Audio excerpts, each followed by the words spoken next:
How we gonna make revolution from our houses? How we gonna make revolution social distancing? How we gonna make revolution away from one another?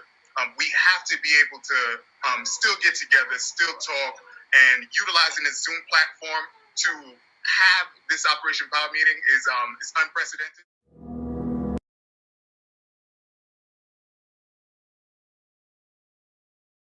We're welcoming you, Jumbo. Welcome.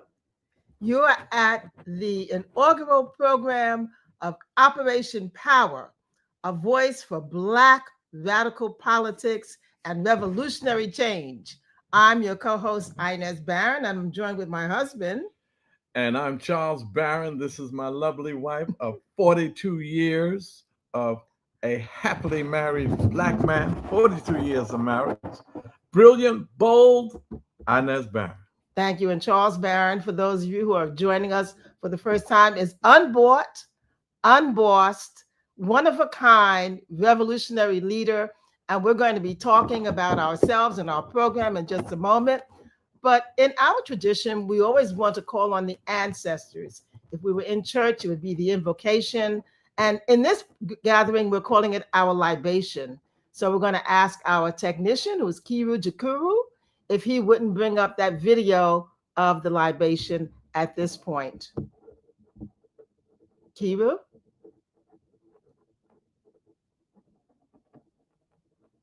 Kiru, can you hear me? We're ready for the libation video. For African people, nothing important happens without a libation. And so for this very important presentation, we begin by the pouring of libation.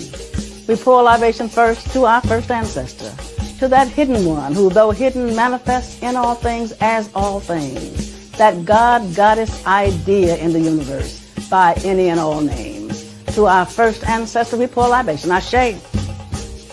We pour libation too to our ancestors because they were the first people on this planet, mothers and fathers of all mankind, flashpoint of the human family.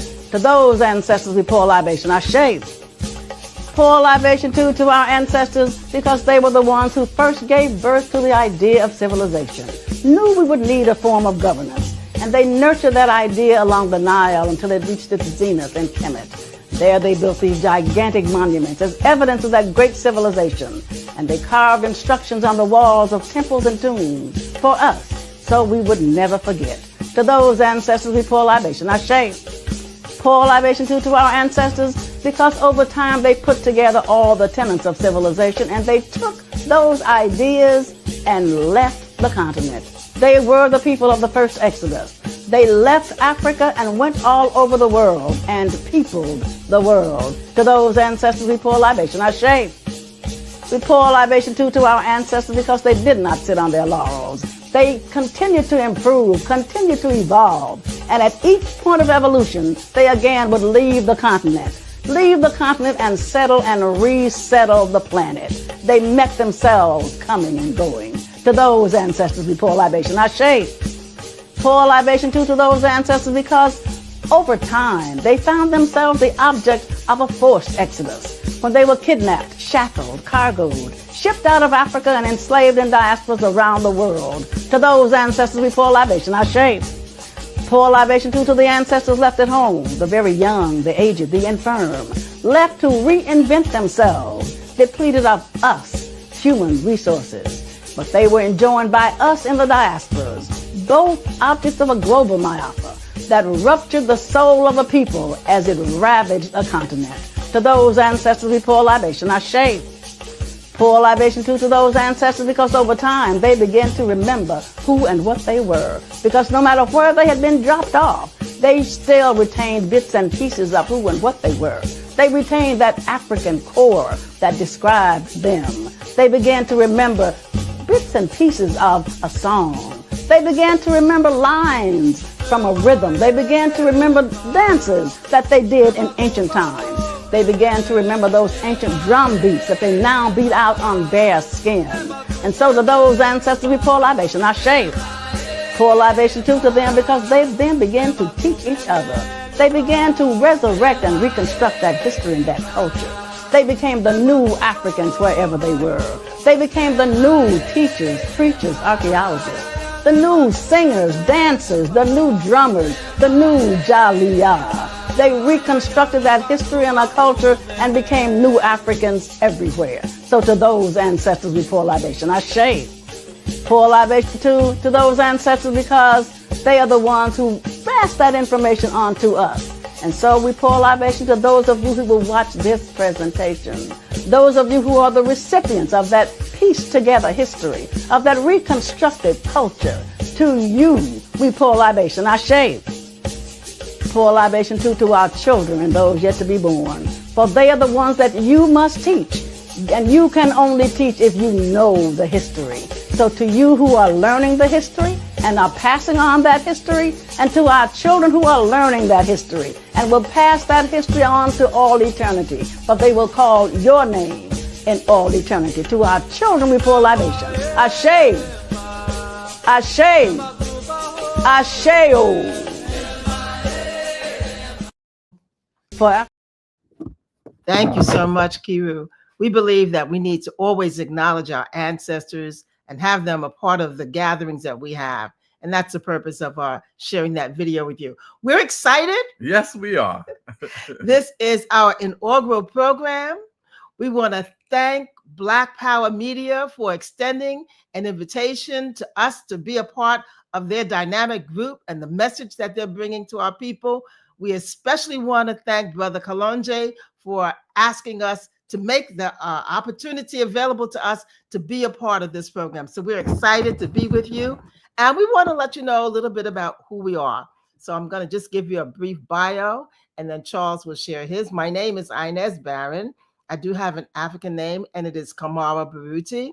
Grew up in housing development, local right here in Brooklyn, New York.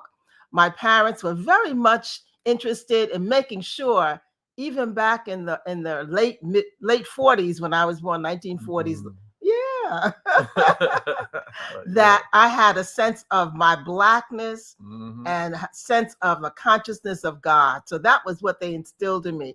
They told me, do your best and be your best and give your best. And that's what my brothers and sisters and I were raised with, and that's what we tried to do.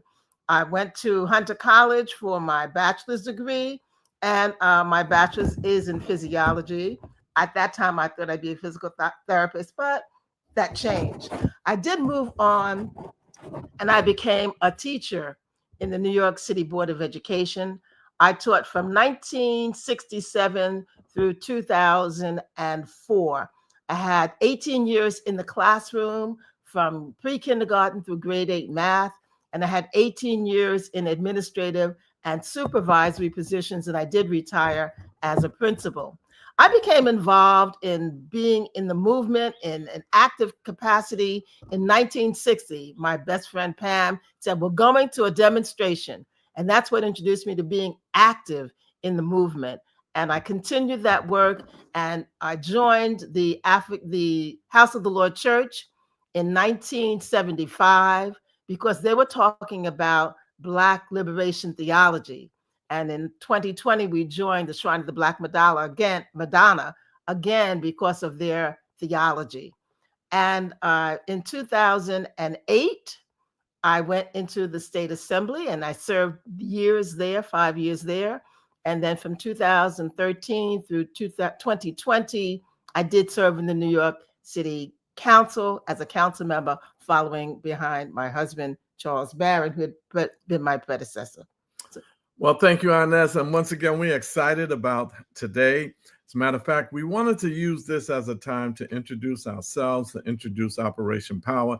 Future programs, we have a dynamite line of guests that'll be coming, and the topics of our time will be discussed. And we're even going to do some leadership training over the airways here. Leadership training We're going to have a series called Dare to Lead. So we're going to do some of that. We're going to show you how to beat the machine, the Democratic Party puppet, black sellout neo-colonial puppets. We're going to show you how to beat them because we did for 23 years. And we're also going to do a show, several shows on how to stop gentrification. My name is Charles Barron. I grew up on the Lower East Side of Manhattan in New York City. I know y'all call them housing developments now. We call them projects, the PJs. Matter of fact, that's when I had my greatest education. But I did go to CUNY, City University of New York. I went to Hunter College and I went to New York City Technical College. But in 1965-9, needing a vehicle to express my anger, I signed up for the Harlem branch of the Black Panther Party, but I did my work on the Lower East Side of Manhattan with my comrade in struggle, Felipe Luciano of the Young Lords. So that was my early political experience. Then I met Reverend Daughtry when I did a program at Hunter College called In the Spirit of the 60s. I invited Richie Perez, my close friend from the Young Lords and the Puerto Rican Congress, and Atala Shabazz, Malcolm X's daughter. By the way, Atala Shabazz was the seamstress for my wedding suit. She made the wedding suit that I wore and married this beautiful woman here. But that was it at Hunter College, and I met Reverend Daughtry. He was on that program. Joined the Black United Front, became the chairman of the Harlem branch of the Black United Front. And then after the chairmanship of the Harlem branch, I became Reverend Daughtry's chief of staff. We traveled all over the country, building the National Black United Front. Got the chance to go to Africa, the Caribbean, the 30, 40 states in the United States. And we built a organization that in 1980 in Brooklyn, New York, 1,000 people came representing 5 foreign countries and 40 states to establish the National Black United Front. We also, Inez and I had a training company, a leadership training company called Dynamics of Leadership. We trained over 100,000 students on leadership skills for the 21st century, particularly Black radicals. Leadership skills are very, very important. Then, in the need to obtain some power, which we're going to be talking about today, I ran for the city council in 2001, and we beat the machine. And I stayed in the city council for 12 years. And then after Inez ran for the state assembly in 2008, I then was term limited out of the city council. So she ran for my seat, and then her seat became available, and I ran for her seat. We both are founding members of Operation Power, the organization we'll be introducing to you next. And it is the organization, Operation Power, people organizing and working for empowerment and respect. Operation Power is what empowered us into the arena of electoral politics. Inez? Operation Power, as Charles has said, POWER, power is an acronym for people organizing and working for empowerment and respect. We started in 1997, and as you know, this is Earth Week, and the issue that generated our work in the community was an environmental issue.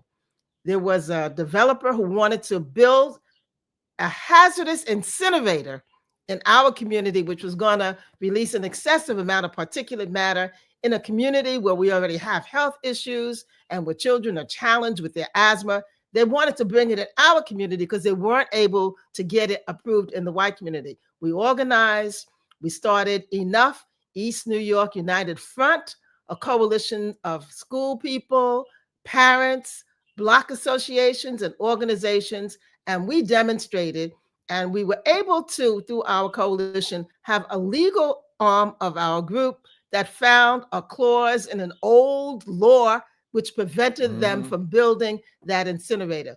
So we were very successful in that, and the people came together and saw what can happen when you come together. And that was the impetus for our starting in the political arena. And we do have a video clip. Yep. Keru, if you'd be so kind as to put up the clip about Operation Power stands for people.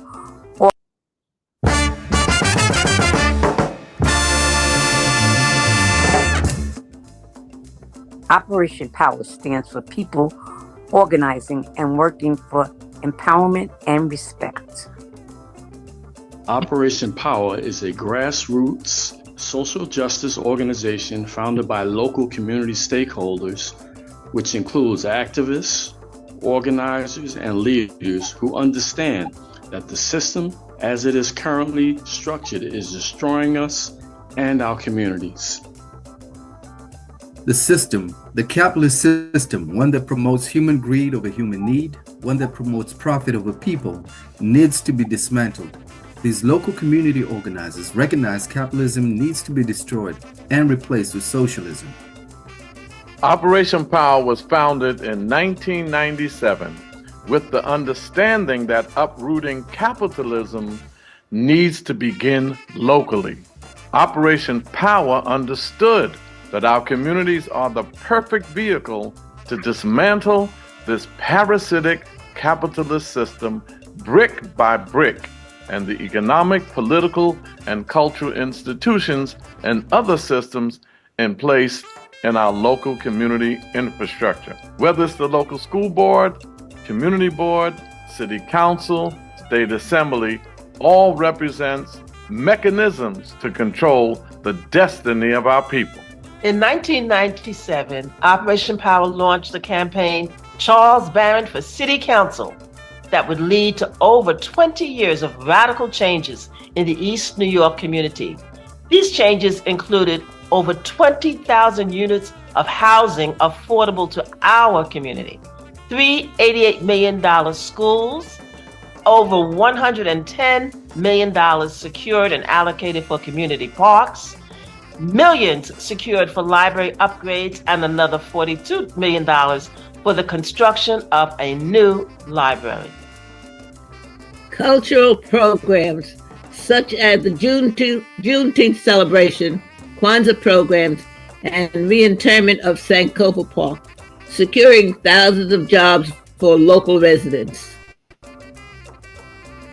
We've secured political seats that include city council seat, state assembly seat, state committee person, male and female district leader, chair of the local community board members, campaigning and getting a judge from the community elected, county committee seats, block association presidents, tenant presidents, and much more. And all this was done while being Black radicals. We are Black radicals, which means getting to the root causes of the problems challenging our community. We need to get to the root and not lose ourselves battling the symptoms of this vicious capitalist system, because we know that revolution is the solution. Operation Power believes in Black power for Black people. Black power is still needed and still relevant. Operation Power believes that Black radicalism is the only position we can afford to take, getting to the root of our problem for revolutionary change. Operation Power believes in community control for Black people as the only way to get to self-determination and liberation. Operation Power believes that we need to move to a more socialist system, a communal system that doesn't suffocate but liberates. With these beliefs, we take collective action for our self-determination and liberation by being a part of Operation Power. Welcome to Liberation Saturday. Welcome. That's the lead-in that we have for our liberation programs on Saturdays here in the community. And we're so excited once again that you're joining us here for Operation Power. And we want to also let you know that you'll be meeting many of the members of Operation Power in the upcoming weeks. And there are 3 members of Operation Power who are authors whose books have been published. Charles Barron is the author of Speaking Truth to Power, which is a book. It's a compilation of many of the articles he's written. Malika Jabali is the author of the book It's Not You, It's Capitalism. And Kevin Barron is the author of the book Black Rising. All of them are available online at Barnes & Noble, so we do encourage you to get those books and check them out. Next week, we're going to have a very special guest. We're going to have Omala Yeshiteli, and his topic is going to be African working class will lead the revolution. And Chairman Yeshiteli is the chairperson of the African People's Socialist Party.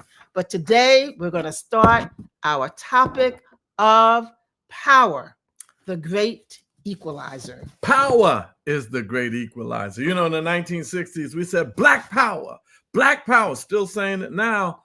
Well, we did the black, but we didn't get the power. We did the black, we changed our names. We have African names. I'm Shamari Baruti, which means forceful teacher. And this is Kamara Baruti, which means experienced teacher. So we did the black. We had Juneteenth. We had Black History Month. We had the Kawaida theory. We had Kwanzaa. All of this on our cultural piece, but we didn't get the power. This is why we established Operation Power, so we can now fight to get the power. So the topic of today is power is the great equalizer. When you have power, racism becomes irrelevant, because when you have power, if the racists have no power over you in your community institutions, your land, your means of production, your cultural, social institutions, healthcare delivery, especially the police, then you don't have to worry about anything. So power is the great equalizer. And we have a special guest with us now. And Zinga, we call her our resident revolutionary poet, who's going to bring a spoken word to you on Black Power. And Zinga? Yes. Good evening. Thank you so much for having me. And with that said, Black Power, that's the title of my poem. So I feel like it's so fitting. Two simple words that carry a tremendous amount of weight. The title of my poem is Black Power. I hope you enjoy it. Black Power. The turn of the tide is in full effect. Black people all over echo the same sentiment. Self-determination and economic empowerment. Our total liberation is the present day movement. Chants of black power reverberate around the globe, and the alarm has been sounded for international solidarity as we make the valiant call for complete control of our destiny. Our struggle will always be to fight and resist all forms of racism and racial injustice, all systems of capitalism and capitalists, all systems of colonialism and colonialists, all systems that are inherently unjust.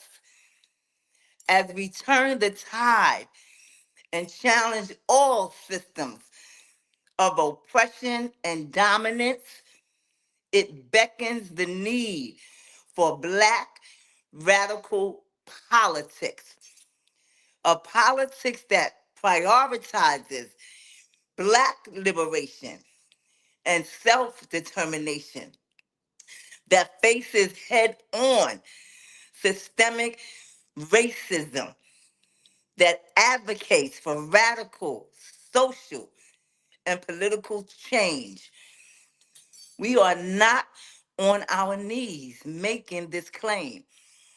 Our feet are planted firmly when we make the call to take back our land, our life, and our liberty.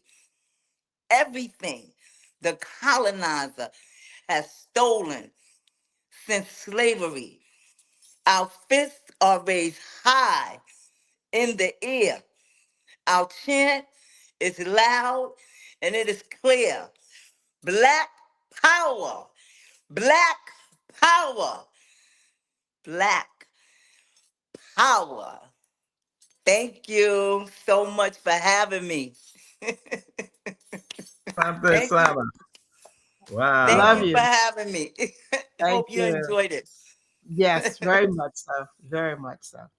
Well, thank you so much. You know, that is our revolutionary resident poet, and her name is Nzinga. So we want to talk a little bit about defining what is power? What is Black power? Black faces in high places doesn't mean Black power.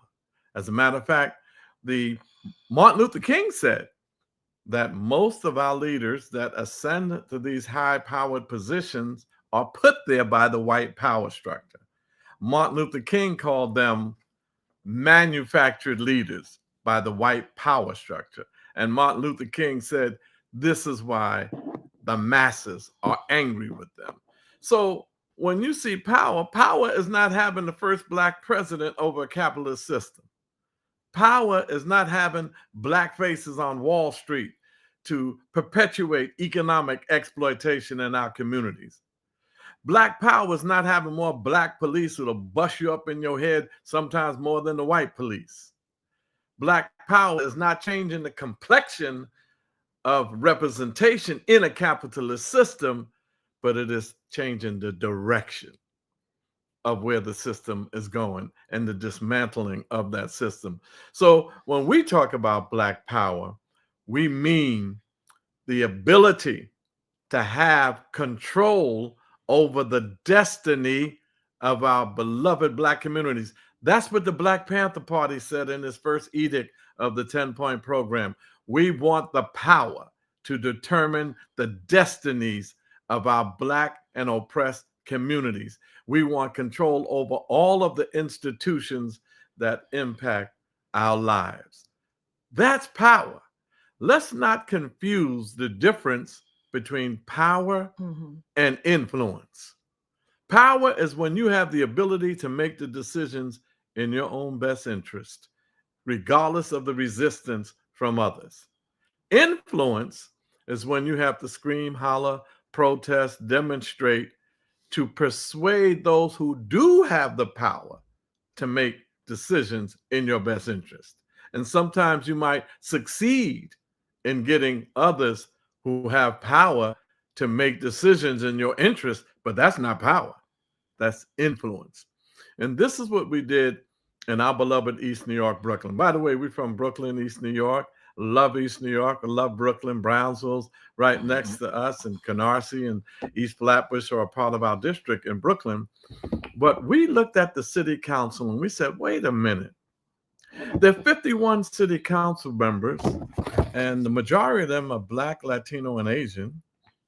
There are 51 city council members, and it's a unicameral body, one body, and it's the city council that determines one.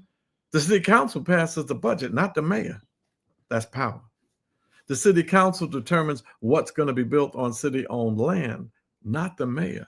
That's power. That's how you stop gentrification. It's the city council that makes all the municipal laws, and it is the city council that determines oversight over all city agencies. So this is why we decided that we would run for city council and be Black and be strong and be radical and not compromise our ideology for political pragmatism. Just remember this: any movement that lacks ideology and vision is like flying a plane without radar. You won't know where you're landing. So we're going to see a little clip that we did on Black radical politics. Kiru? Conservatives, far left, far right. What do they stand for?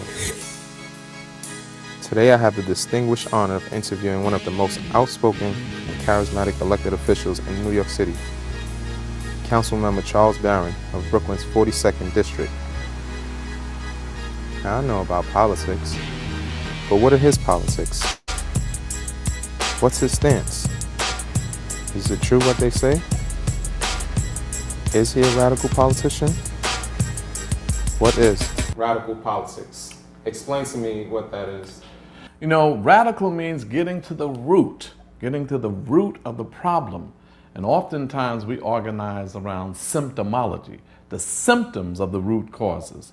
So instead of looking at the structure of capitalism and how it brings or yields unemployment, poverty, how it yields through racist institutions, racial profiling, foreclosures, inadequate health care, miseducation, all of these issues that are vital to our communities, if you're not into radical politics, then you're looking for anti-violence programs, you're looking for workforce development programs, and we should.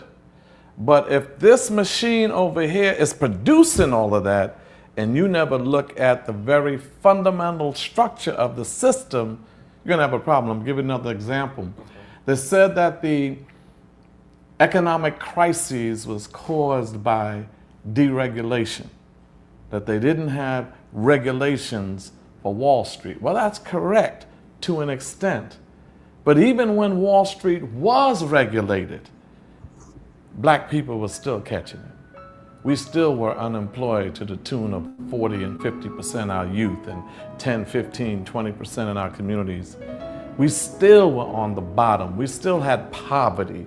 We still had far too much homelessness and unemployment, even when there's no economic crisis, because it's not really deregulation, it's the very system of capitalism itself that's creating the problem. When you have the massive amount of wealth at the top, the 1%, and the 99% not sharing in that wealth and income, then you're going to have major, major problems. Something's fundamentally wrong with that system. When you pay more taxes than some of the corporations, something's fundamentally wrong with that system. So when we say radical politics, we want to get to the root causes of our oppression. We want to get our people involved with politics that's going to be unafraid to speak truth to power, unafraid to say that I'm running an electoral arena, we're going to talk black, we're going to talk radical, and still get elected and still deliver.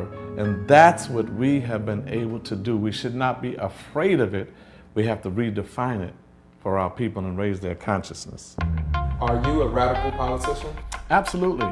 And I am proud to say I'm radical. I'm proud to say that we're getting to the root of the problem. I ran here in East New York, and people said, don't tell people you're a Black Panther.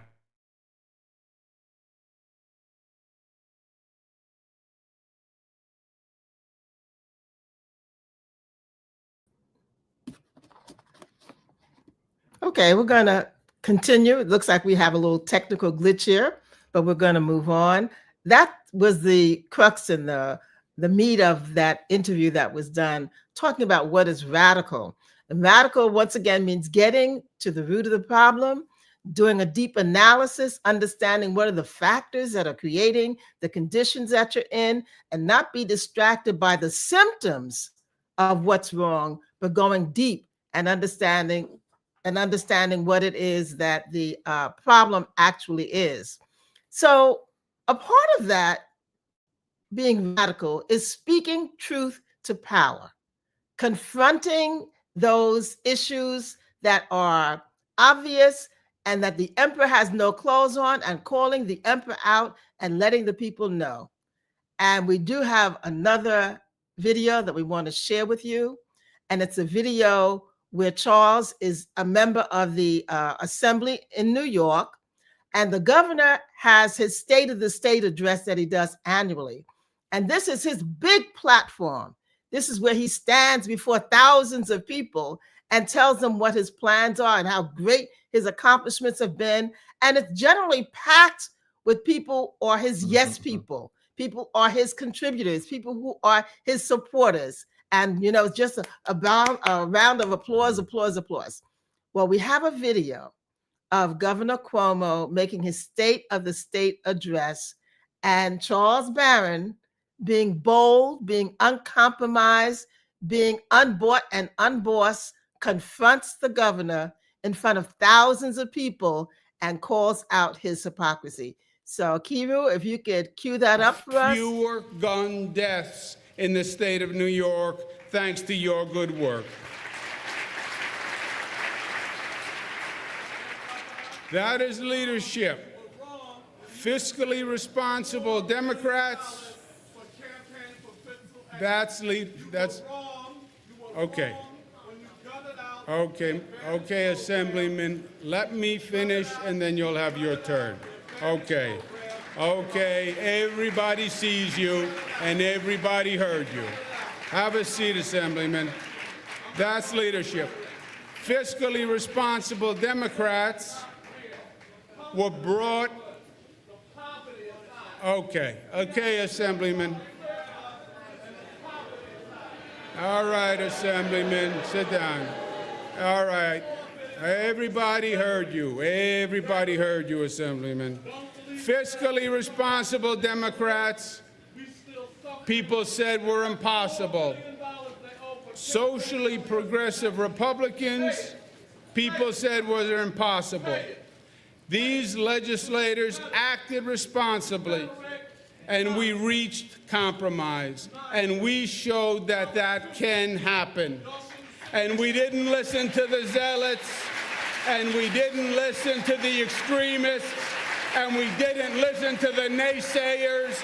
We governed, we came together, we refused to be intimidated, we refused to be shouted down.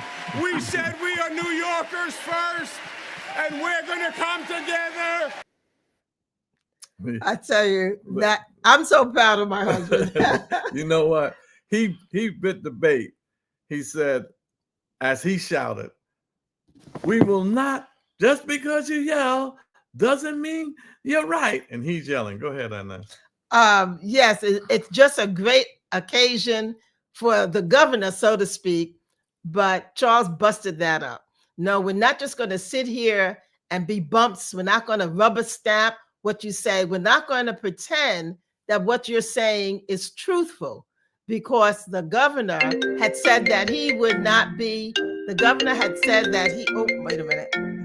The governor had said that he would not give the money to campaign finance, but it was a strategy that we used and it was effective. Still on? I think so. I think so. Oh, go to Zoom. Oh, I don't even know if we go to Zoom. Oh, there we go. Oh, sorry. Sorry. I hope that you were able to hear what it was that I said. We're so proud that Charles had the integrity and the strength to stand up to the governor and call out the fact that no, what he was claiming was his great accomplishments were not in fact that at all. So very proud of you that you have that integrity to stand alone. So as we said, we wanted to spend this time just introducing you to us. There's one more video I want to play. And before we open it up to some of you who may have some things in the chat or in the comments, you could just send them in, and I guess K-Roo, or we'll look to see if there are any comments and we'll respond to some of that.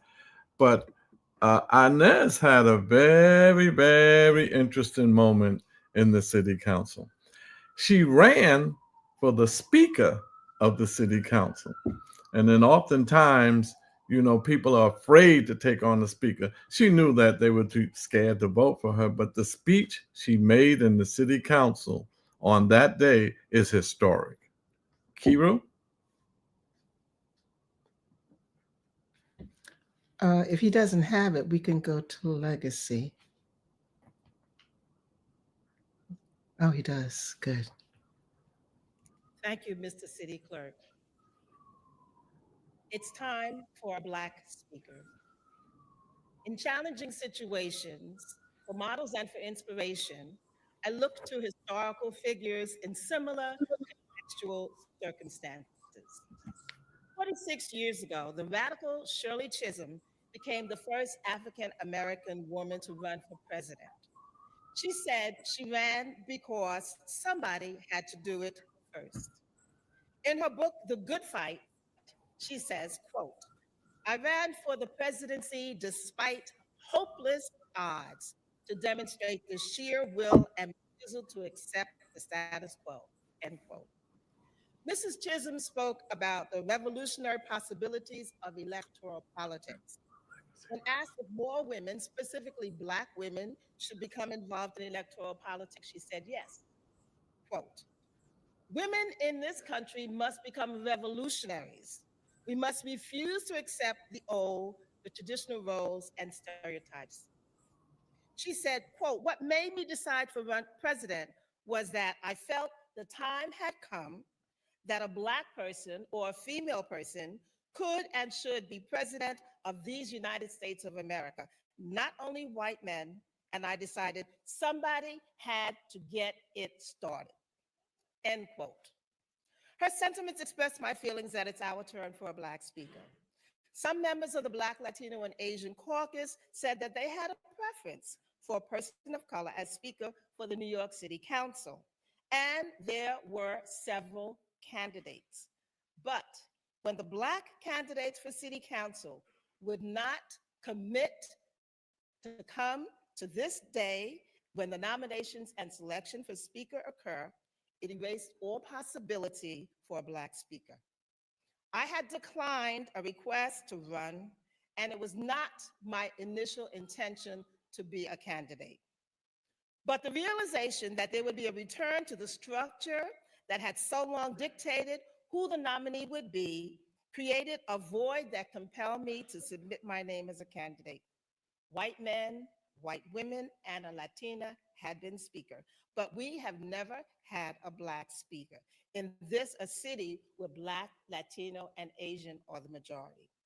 Like Ms. Chisholm, I felt the time had come for a Black speaker. Again, citing Ms. Chisholm, quote, I think it's quite well known that I do not enter most things with the blessings of any party. Anyone who's followed my political career knows very, very keenly that I am the only unbought and unbossed politician, and I mean that literally. I think that you have got to recognize that I'm not white, not male, and that I'm not going to get the blessings of the power structure of this country. They knew I was not afraid to chart a new course in the history of this country, end quote. Now, here in today's charter meeting, the results of the vote will soon be recorded. I am proud to have taken actions that call for a paradigm shift. I have picked up the baton and have brought it across the finish line to this day for the vote of Speaker. Once before, in 2010, another council member, Charles Barron, my husband, put his name in nomination for Speaker, and I now adopt that strategy. In this city, which labels itself progressive, it is unconscionable and unacceptable that in 2018, the Democratic Party has resurrected the vestiges of racist chattel slavery, segregation, and Jim Crowism, and has conspired to prevent a Black person from becoming Speaker. In 2018, we should not let them take the Black vote for granted. Today, we have an opportunity to refuse to accept the status quo, the dictates of bosses, the directives of masters, and the influence of cronyism and the machinations of backroom deals. Dr. Martin Luther King said that, quote, our lives begin to end the day we become silent about things that matter, end quote. Well, I say race still matters. Some will loudly decry its presence, deny its presence. Others may tacitly acknowledge its grip. Others will definitely be silent. But I say that racist policies and practices are embedded in every facet of the social, political, and economic institutions and systems of this country. And until we face that reality, the results will continue to yield disenfranchisement, underrepresentation, and oppression of Black and brown people. At her eulogy, Ms. Chisholm was described as a person who, quote, stood up and spoke up, end quote. I extend to each of you the opportunity to be an upstander.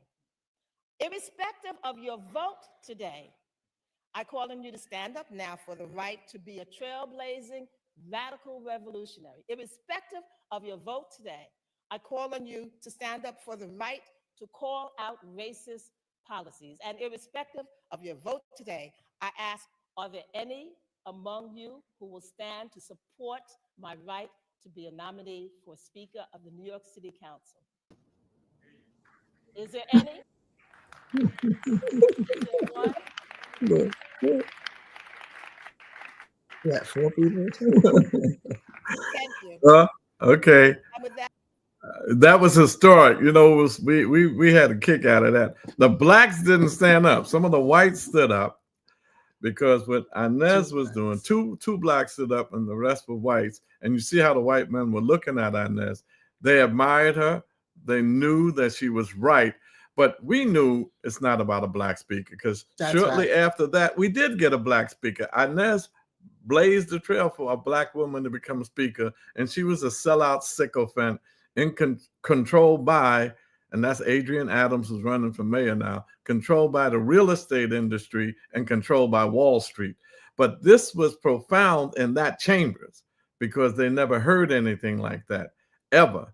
And Inez, you know, brought it to them. So we're going to have one last video. We just wanted to show you a bunch of videos of stuff we've done because next week we're going to have guests and we're going to have just a great time bringing forth revolutionary politics. And we thank the black. We're gonna kick the extreme.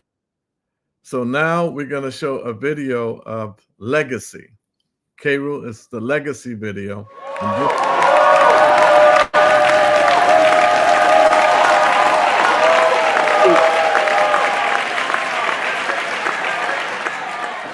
To my colleagues in my 12 tumultuous years with you, you've been very controversial. And I tried to keep you in line, but it was very difficult. I do want to say this, that I voted no for so many of your projects. And I will be voting no on some more today.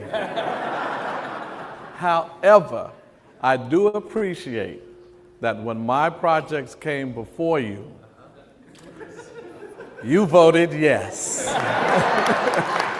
Here we are in your office. I notice you have a stack of the various awards and stuff that you've gotten. They're just like sort of piled up over here. And instead you've got all of these maps and plans and models here in your office. Right, you know, I wanted to really turn this into an urban planning room.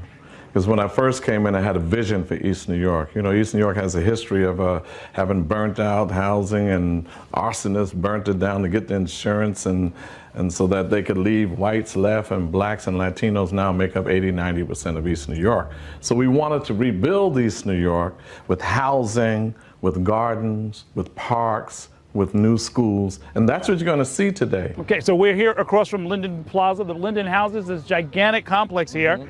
And you said this used to be a completely vacant lot, a lot of crime, a lot of problems. Crime, desolate.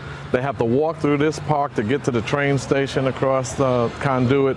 And now look at it. You put a lot of money into this? Yes, I put about $4 million in. Mm-hmm. The Department of Parks put about $3–4 million in, and another group put about $1.5 million. So we teamed up on this and developed this whole area. In a lot of ways, this is politics 101, right? I mean, you've got hundreds, if not thousands of votes, right? People right here in the complex. And you took what was an eyesore and turned it into an amenity for them, at considerable expense, by the way, as well as brought in some new housing. So that's a couple of hundred new voters and so forth. Is that the sort of the basic politics that has? Well, you know, be straight up with you, Errol, I don't even see it like that. To be honest with you, I don't think about votes when I'm doing this. I knew children didn't have a place to play, and that was my priority. With votes, I could have gotten those votes probably whether I did this or not, you know, just campaigning hard and doing some work. Mm-hmm. So my motivation was really, if you're going to get in office, do the job. Okay, and what is the name of this park? Well, formally, I put emphasis on formally. This is Gershwin Park, also known as Linden Park. We call it Sonny Carson Park. The mayor can't tell me I can't name a park after our activists. Okay. So now what we did with this park, this was all dirt, and I will put $3.6 million into this. We are in PS 166, and this is one of the projects that you were most proud of. Very proud of this. You know, we contributed $500,000 to this to get this renovated because we know that culture, we know recreation inspires academic achievement and academic success. This is a state-of-the-art recording studio. And this is connected, this computer lab is connected. I have to tell you, I see 30 iMacs here. I've been in a bunch of computer labs in schools. I haven't seen any quite as nice as this. All right, for East New York. But this is one of we want top-of-the-line stuff.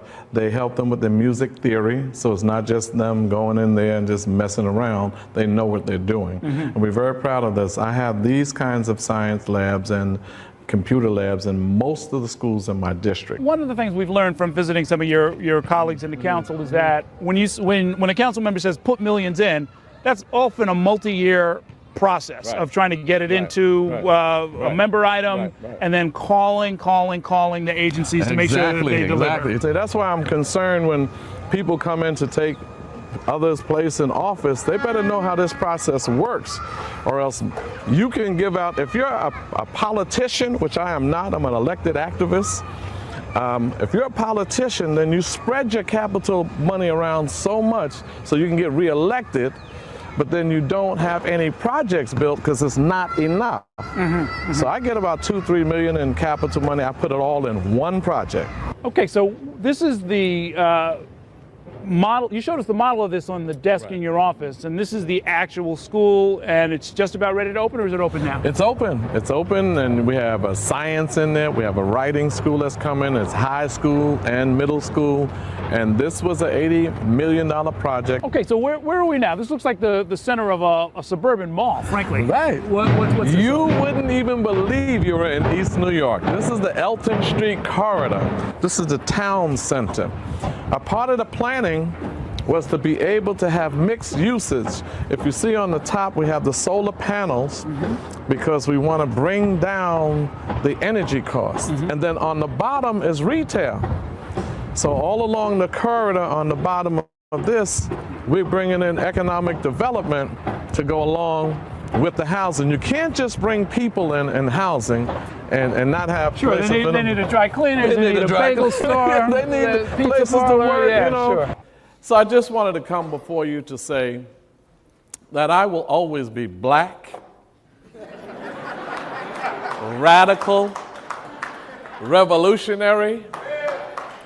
I will always be a socialist, anti-capitalist, imperialist. I went to Cuba. I went to Venezuela. I went to Zimbabwe.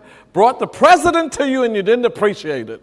Robert Mugabe, who's taken the land back from whites in Africa. For all of those who are my heroes, Evo Morales of Bolivia, these are my heroes. And Che Guevara, Fidel Castro, those are my heroes. The Black Panther Party and all of the members and the political prisoners. I wanted to come to you to say, that's who and what I am, and that's what I will always be. Well, we wanted to close it with that, and most of it was about us and our maiden voyage program here. Once again, we do want to we couldn't thank Brother Kalonji enough and the Black Power Media enough for giving us this opportunity. Thank you, brother, and all those involved in that. And we wanted to say we were the best kept secret in town. This is why this is important. So this is the model that Black radicals, revolutionaries can take across the country and win these local seats of power and get revolutionaries. Most of our staff were revolutionaries. May she rest in peace. Sister Viola Plummer of the December 12th movement was our chief of staff. Omowale Clay was the chief of staff for us, also members of the December 12th movement. Andre T. Mitchell, Man Up Inc., we got millions of dollars for them. They're funded. They're doing violence interruption. They brought violence down in our neighborhoods, and they got gigs for brothers and sisters that no one else would hire. So, and I could spend the rest, there's not enough time in this program to tell you all the things we can accomplish, but you gotta maintain your ideology, your philosophy, your revolutionary theory to guide your practice. Too many sycophants. We have what we call the sycophant of the week, and this week's sycophant is General Michael Langley, of the head of the AFRICOM, the African Command that has all these African military bases. I mean, these military bases in Africa, ripping our continent off. This Negro had the nerve to say that Ibrahim Traore, the president of Burkina Faso, that young captain who led a coup d'etat, people-directed coup d'etat, to take over Burkina Faso and its resources that is benefiting. We're going to talk more about that next week. But he is the sycophant of the week. A sycophant is one who sucks up to people in power for their personal gain, kisses parts of their anatomy they ought not to be kissing for their personal gain. And this sycophant is a sellout, just like a lot of those neo-colonial black puppets of the Democratic Party. I don't care how much they're gaining popularity for attacking Trump. Yeah, he's the worst thing, him and Benjamin Netanyahu, the world has ever created. But these black Democrats are right before us, and these are sycophants, sellouts, that only are concerned about their personal gain and not our collective liberation. You can also hear us every Friday. Every Friday, we're on WBAI.org, stream WBAI.org, and that program is called Speaking Truth to Power, and that's every Friday from 5 to 6 on WBAI.org. Inez? Well, we thank you so much for tuning in and being a part of our historic inaugural program. And we hope that you will tune in again. Our next program is scheduled to be May the 1st, which is a Thursday. And we will be having, as I've said, Chairman Omali Yeshiteli as our special guest. Yep. Thank you all very much. And we really appreciate Kiru Kichiru for his work as our technician. And for those of you who had things in the chat, we will look them over and we'll definitely try to get back to you. In our next week's program, we'll respond. But we just wanted to spend this time just as an introductory program. And it'll be far more open to the community and guests after this program. So straight ahead, as we say, the struggle may be long, but guess what? Our victory is certain. Life may be hard if you take it by the yard, but it's a cinch if you take it inch by inch. And speaking truth to power, the truth shall set you free, and power is the great equalizer. Black power. Power.